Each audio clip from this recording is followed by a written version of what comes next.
성령 강림 주일입니다. 오순절이라고도 말하는데요. 오순절은 50일을 뜻하죠.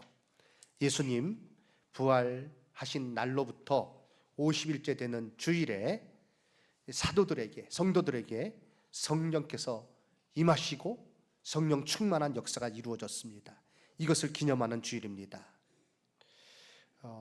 77절, 구약의 77절 밀을 수확하고 하나님 앞에 감사드리는 절기였죠.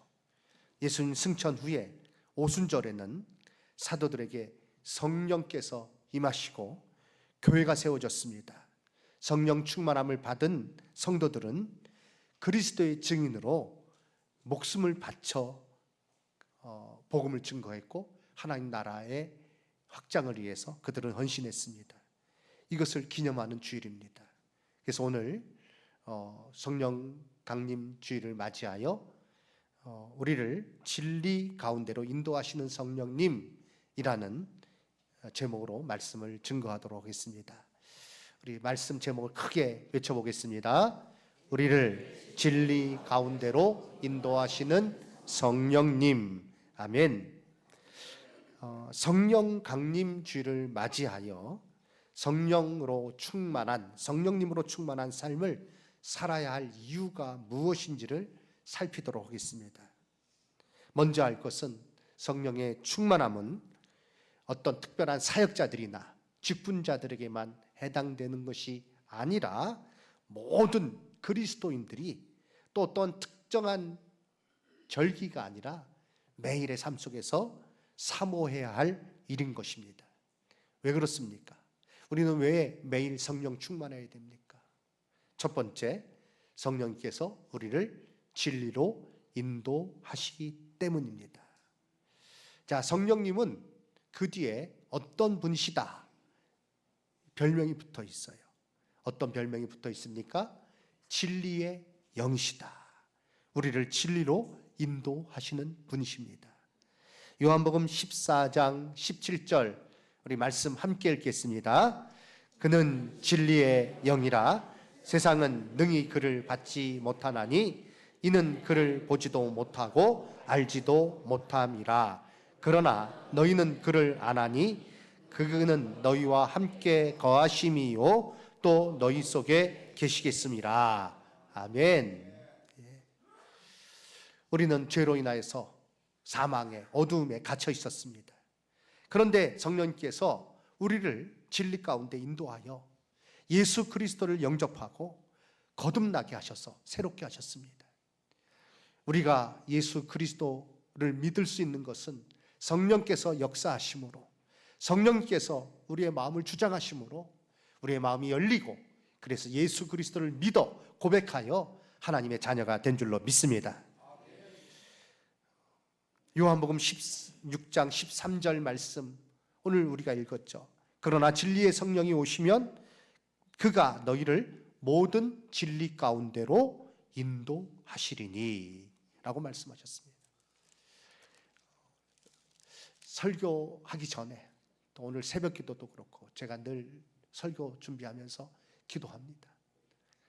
성령의 은사 가운데 이 말씀 전할 수 있게 해달라고. 말씀 지혜의 은사, 말씀 지식의 은사, 가르치는 은사를 허락하여 주시고 학자의 혀를 허락하여 주시고, 그런데 입술에는 파수꾼을 세워 주시옵소서. 그리고 제가 또 기도합니다. 말씀을 들을 때 모든 성도들이 지혜와 계시의 영을 받아서 말씀을 듣고 깨닫게 해주십시오. 우리 성도님들께서 주일에 예배드리러 나올 때 이 기도를 하셔야 돼요. 목사를 위해서, 설교자를 위해서 기도해 주시기 바랍니다. 또 깨닫는 자가 되게 하여 주시옵소서 기도하시기 바랍니다. 설교 시간에 보면 도무지 듣기는 들어도 깨닫지 못하는 사람이 있어요. 좀 성령님의 은혜 가운데, 우리를 진리로 인도하시는 성령님의 은혜 가운데 우리가 깨달을 수 있는 것입니다. 그런 분들은 내용을 모르는 건 아니에요. 설교를 시작하면 고개가 떨어지는 분 계세요. 눈꺼풀이 얼마나 무거운지 탁 떨어져요. 정말 피곤해서 졸음이 오는 경우 있어요. 그런데 그것과 아주 이 사단이 말씀을 듣지 못하도록 방해하는 역사가 있어요. 신기해요. 말씀 시작하면 오늘 우리에게 주시는 말씀은 그러면 눈을 딱 감아요. 고개가 떨어져요. 그리고 예수님의 이름으로 축원합니다. 눈이 떡 떨어져요. 고개가 딱 서지고. 그리고 나서 이제 다른 성도들이 얘기합니다. 야, 너 설교 시간 왜 이렇게 좋냐? 안 졸았다는 거예요. 난 무슨 소리냐? 내가 졸긴 언제 졸았냐? 야, 오늘 설교 내용이 뭐야? 그러면 설교 내용은 또 기가 막히게 얘기해요. 오늘 이런 얘기를 했고 이런 예화도 얘기하셨고. 근데 하나 마음에 남는 건 없어요. 기도하셔야 돼요. 말씀을 들을 수 있는 귀가 되고 깨닫는 자가 되게 하려고 지혜와 계시의 영을 주셔서 깨닫게 해 주시옵소서. 성령님 깨닫게 해 주시옵소서. 진리 가운데 인도하시는 성령님의 은혜로 알게 하옵소서. 기도해야 될 줄로 믿습니다. 그 가운데 우리의 믿음이 성장하는 것입니다. 사실 예수님을 나의 주님이라고 고백할 수 있는 것은 성령님께서 역사하시기 때문에 그래요. 성령께서 그와 같은 확신을 주시고 우리가 그래서 예수 그리스도를 나의 주님이라고 고백할 수 있는 것입니다. 고린도전서 12장 3절 말씀, 그러므로 내가 너희에게 알리노니 하나님의 영으로 말하는 자는 누구든지 예수를 저주할 자라 하지 아니하고, 함께 읽습니다. 또 성령으로 아니하고는 누구든지 예수를 주시라 할 수 없느니라. 아멘. 예수님께서 구원자 되심을, 나의 삶의 주인 되심을 믿으십니까? 예수님을 나의 주님으로 고백하십니까? 아멘. 내가 진실한 마음으로 그렇게 고백할 수 있는 것은 성령께서 참으로 내 안에 계시다는 증거입니다. 난 뭐 성령의 은사도 받지를 못했고 난 잘 모르겠어요. 뭐가 뭔지 잘 모르겠어요. 그러나 내가 예수님을 나의 주님이십니다. 나의 구세주이십니다. 나의 삶의 주인이십니다. 고백할 수 있는 것, 이미 내 안에 성령께서 계시는 증거인 줄로 믿습니다. 이것이 날마다 고백되어지는 가운데, 이 확신 가운데 살아가려면 매일같이 성령 충만해야 됩니다. 그래서 주일 예배 시간대뿐만 아니라 우리가 직장 생활을 하면서 또 사람들을 만나면서 또 혹은 뭐 여행도 가겠죠. 여행을 가면서 어떤 상황이나 어떠한 처지에 있다 할지라도 예수 그리스도께서 나의 구주시고 내가 하나님의 자녀이고 그 분명한 믿음의 고백 가운데 성령 충만함으로 그 고백 가운데 우리가 매일 살아갈 수 있습니다. 그와 같이 진리로 인도하시는 성령님의 은혜 가운데 믿음에 굳게 서시는 저와 우리 성도님들 다 되시기를 주님의 이름으로 축원합니다. 두 번째, 왜 성령 충만해야 됩니까? 영적 분별력을 가지고 살기 위함입니다. 이 시대는 정말 혼란한 시대예요. 마지막 시대예요. 하나님의 마음을 가지고 살기 위해서 하나님께서 기뻐하시는 것이 무엇인지 우리가 바르게 분별하여 살기 위해서 성령님으로 충만해야 됩니다. 날마다 깨어서 성령의 음성에 귀를 기울이고 그 뜻으로 충만할 때 무엇이 하나님을 기쁘시게 하는 일이며 무엇이 하나님의 마음을 근심하게 하는 일인지 헛된 일인지 분명히 알게 됩니다. 내가 이거 하는 거 정말 하나님께서 기뻐하시는 일인가? 아니면 하나님께서 근심하실 일인가? 성령 충만하면, 성령님으로 충만할 때 명확해져요. 당연히 하나님 기뻐하시는 일을 힘쓰며 살아가고 어떤 유혹이 오더라도 물리칠 수가 있는 것이죠. 고린도전서 2장 12절 말씀 보면 우리가 세상의 영을 받지 아니하고 오직 하나님으로부터 온 영을 받았으니 이는 우리로 하여금 하나님께서 우리에게 은혜로 주신 것들을 알게 하려 하심이라. 우리가 이것을 말하거니와 사람의 지혜가 가르친 말로 아니하고 오직 성령께서 가르치신 것으로 하니 영적인 일은 영적인 것으로 분별하느니라. 14절 우리 함께 읽겠습니다. 육에 속한 사람은 하나님의 성령의 일들을 받지 아니하나니 이는 그것들이 그에게는 어리석게 보임이요 또 그는 그것들을 알 수도 없나니 그러한 일은 영적으로 분별되기 때문이라. 아멘. 성령 충만하면 우리가 분명히 분별하여 살아가게 됩니다. 그런데 우리가 그리스도임에도 불구하고 성령님의 인도를 따르지 아니하면 분간하지 못하는 거예요. 분별하지 못하는 거예요. 그래서 이리저리 휘둘리며 살아갑니다. 속으며 살아간다는 거죠.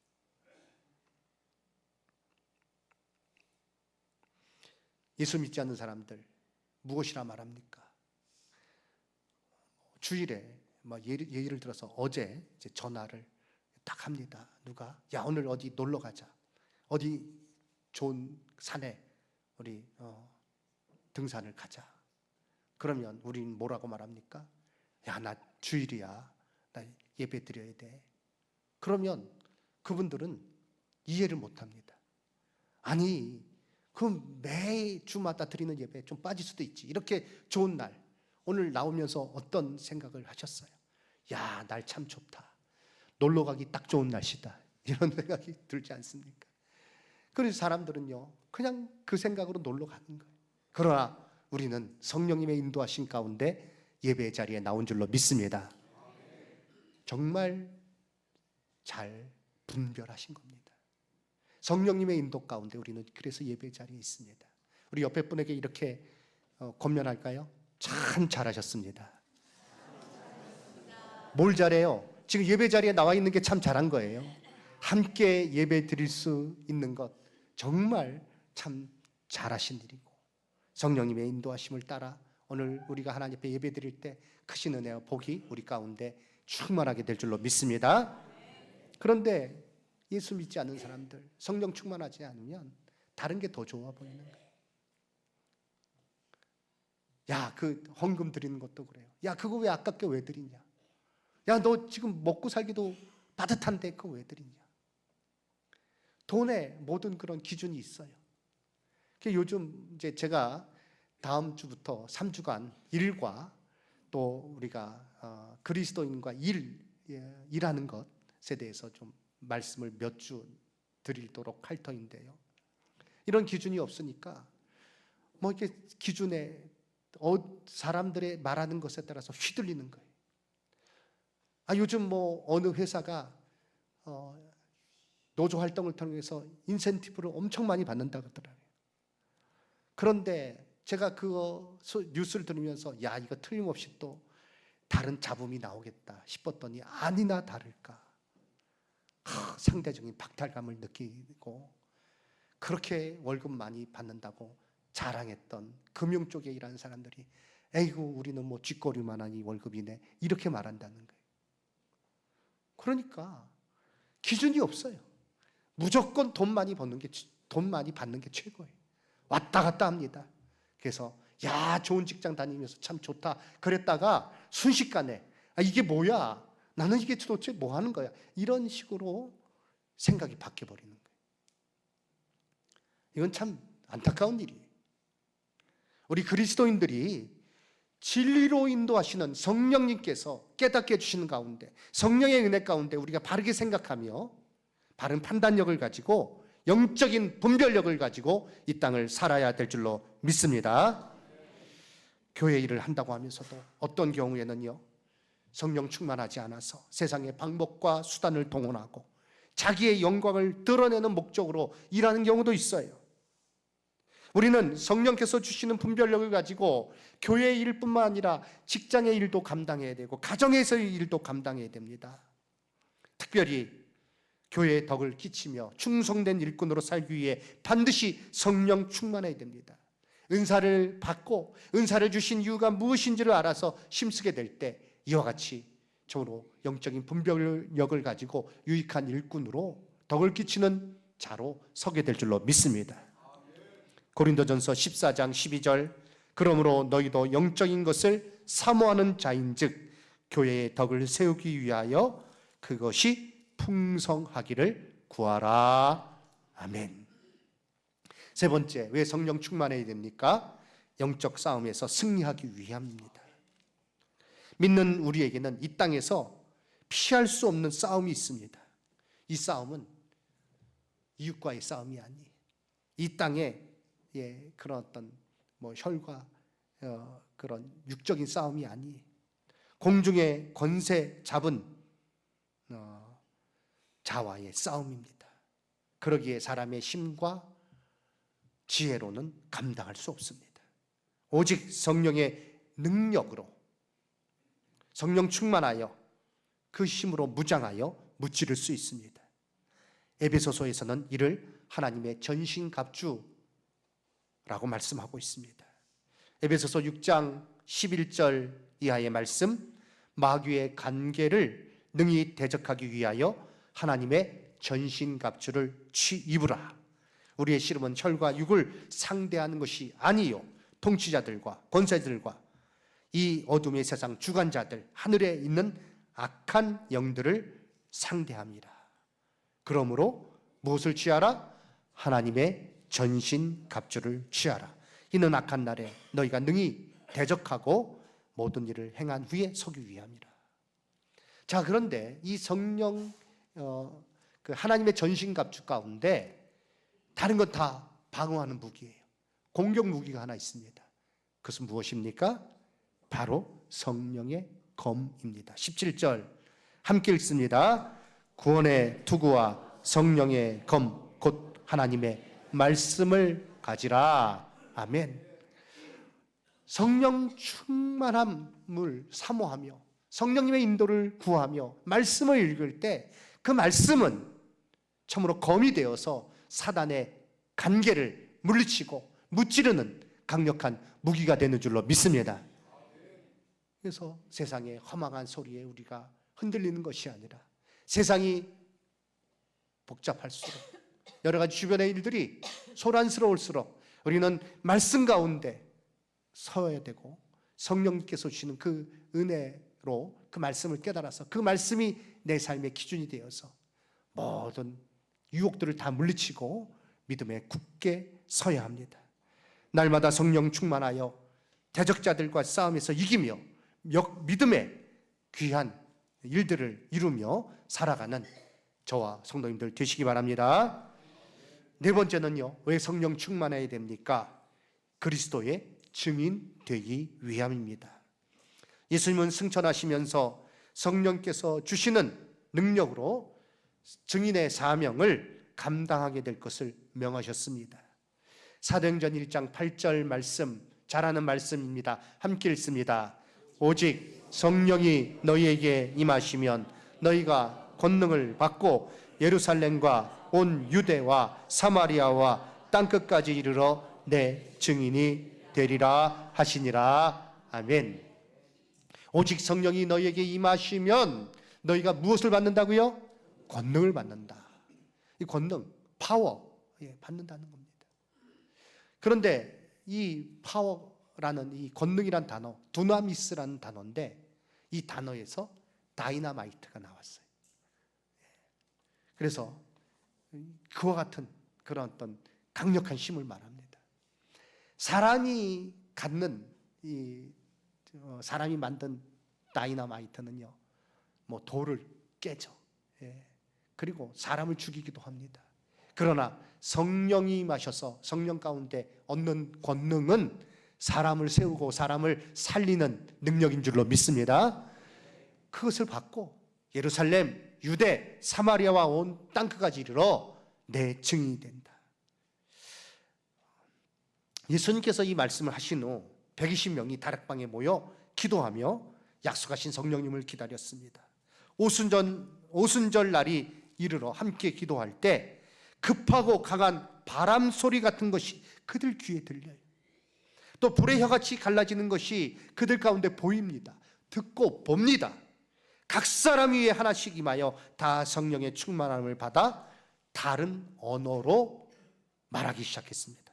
사도행전 2장 2절 이하의 말씀, 호련히 하늘로부터 급하고 강한 바람 같은 소리가 있어 그들이 앉은 온 집에 가득하며 마치 불의 혀처럼 갈라지는 것들이 그들에게 보여 각 사람 위에 하나씩 임하여 있더니 그들이 다 성령의 충만함을 받고 성령의 말하게 하심을 따라 다른 언어들로 말하기를 시작하니라.